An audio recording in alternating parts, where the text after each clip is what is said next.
the show this morning. Now then, Tom and I are very excited once again because we are joined here in the studio this morning by Claire and Adele from Her Story Theatre Company. A very good morning to you both.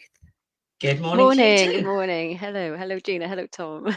Good morning. It's so good to speak to you both again. Those that might not know, I've actually worked with both of these women before in a previous life, and it's great to be able to talk to you about an exciting new venture for you in bringing women's stories to life. And well, you're going to recognise the name of this one, particularly if you travel a little bit. If I mention Hilda or Aneurin Bevan, there's another health board that shares a famous name, which is Betsi Cadwaladr. Adele, you've written about this, about a health board, or the person behind the health board. Yes, absolutely. Give us a bit of an overview. Well, I came across Betsy's story and I read her autobiography, and I was absolutely bowled over. She is the most amazing woman. She's so inspirational. She went to the Crimean War, for those who don't know, when she was in her 60s. And at that time, she was already working as a nurse in London. She trained at Guy's Hospital, and she'd worked in service her whole life. She'd worked in various jobs, but including traveling on a ship with a captain and looking after the captain's wife and also child, and then she progressed to look after all the passengers on the ship and took care of their every need. And she also worked in households as a housekeeper and a cook. And then in her 60s, she saw this appeal for nurses to go to the Crimean War, and she decided she was going to go. And she was just amazing. She was from Bala in North Wales, and she was one of 16 children. So she came from a background of extreme poverty. But she decided to set off into the world when she was only 14 and just start work and traveled to Liverpool and then traveled all over the world. So yeah, she's absolutely amazing. Wow. And what kind of era are we talking about here, Adele? This isn't like just Yes, jumping on a Greyhound bus and having a lovely no, time. it isn't. No, she was born in 1789. So she was traveling around the early 1800s. So yeah, she was traveling by ship and by a lot by foot, by carriage and coaches. And yeah, it was just phenomenal that she managed to reach so many places in the world. And wherever she went, incidentally, she found Welsh speakers. And she was the daughter of a Calvinistic Methodist preacher, and so she would always go and try and find the Welsh chapels wherever she went in the world, whether that was Australia or absolutely places that you wouldn't think she'd be able to find people, but she found them, and they were there, and they would have conversations, and she would go for tea with them, and she was just absolutely phenomenal. She had such an adventurous spirit, and yeah, she was an amazing woman. Funny that Adele mentions there about Methodist people of the cloth and in the chapel and whatnot. Claire, the last time we sat next to each other, you were portraying someone of the cloth in a very stern manner. I was indeed. That was in Blackadder. Yes, that famous scene in Blackadder. That was great fun. And Betsi as well is great fun. I mean, it's just been incredible to be able to portray her. I mean, she traveled all around the world, as Adele was saying, but she didn't just do that conventionally. She was on elephants, she was on camels, she had some absolutely incredible adventures. And it's such a fun play to be doing and to be able to tell a really important story, because she lied about her age to go to the Crimea. She pretended that she was a lot younger than she was. And when she was there, she didn't just nurse. She had some epic clashes with Florence Nightingale, who she didn't think was doing a good enough job and who wasn't actually nursing at the battlefront. So Betsi stood up to her and said, right, I'm going. And she actually went to the battlefield itself. Florence Nightingale was nursing basically 300 miles or so away from the Crimea. So it was like setting up a hospital in Cornwall if there was a war in Scotland. And Betsi said, no, I'm going to the Crimea. I'm going to go right there. And she nursed on the battlefront and changed the history of battlefront nursing, really. Wow, I'm so glad you brought that. I'm so glad you brought that comparison up, because everyone, in inverted commas, remembers Florence Nightingale and the hygiene and everything else that she brought to it. But that's because she had that luxury of being away from a dirty battlefield. Whereas Betsi was she sounds like a bit of a go-getter. It's like, no, I'm going to be in it. Yeah. She certainly was. She was really feisty and forthright, and she didn't stand any nonsense. She didn't care. She stood up for Welsh people and for the working class people, and really campaigned as well for nurses to be paid, because nurses were really badly regarded in those days. And she was almost the first unionist for nurses. She spoke up on behalf of them, and she insisted on getting fair pay for the work that she did.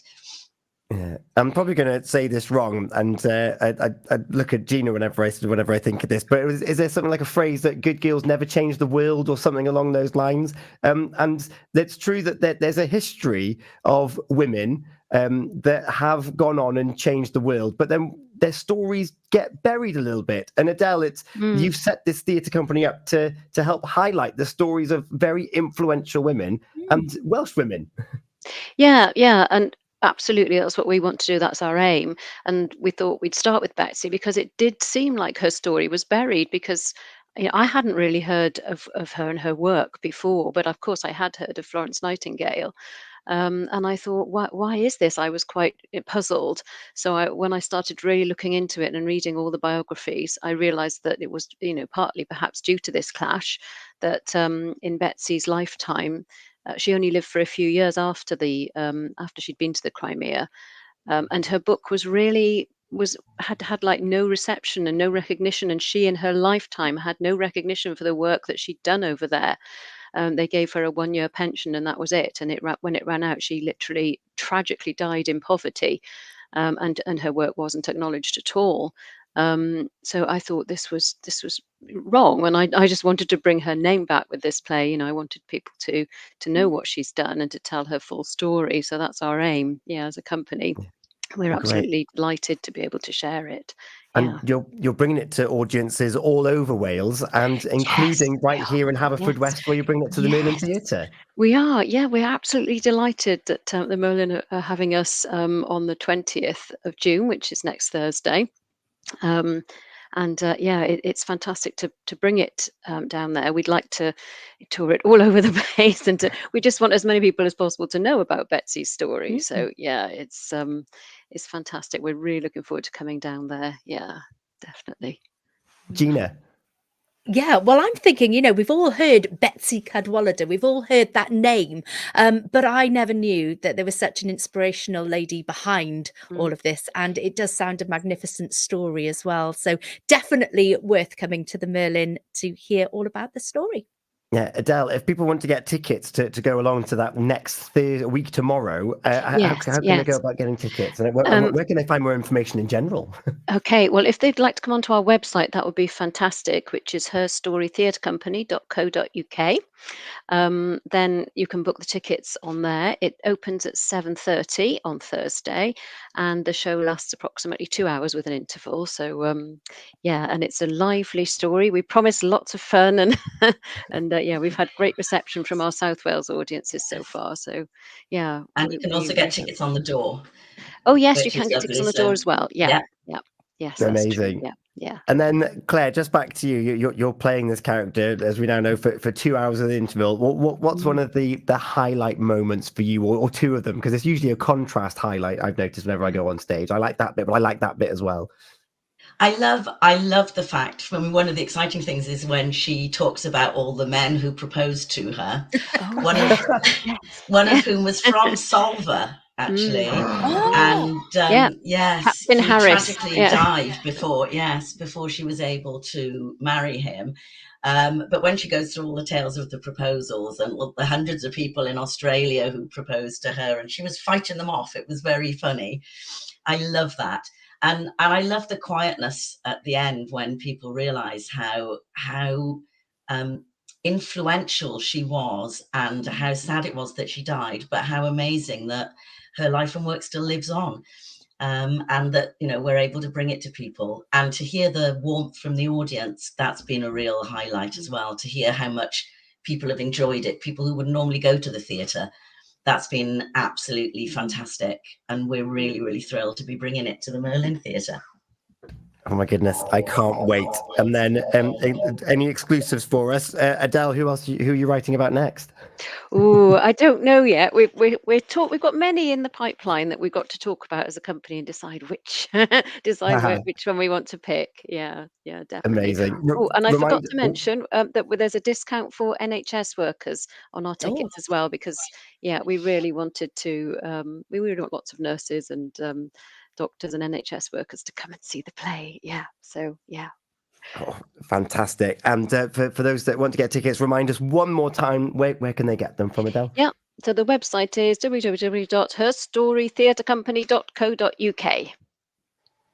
Claire, Adele, thank you so much. It's so good to catch up with you both again. And lovely to see you, Tom and Lovely Gina. to see you. Yeah. Thank you, Tom and thank Gina. you. Thank you. Enjoy the tour. We don't have a song from Betsi Cadwaladr, but we do have one by Bronwen Lewis called Home on the way for us. So we're going to keep it a little bit Welsh there. We've got traffic travel update with Link Taxis. Can't wait to hear how it goes on Thursday evening. Thank you so much for your time here this morning. Thank you. Thank you for having us. Folly Farm, sponsors of the breakfast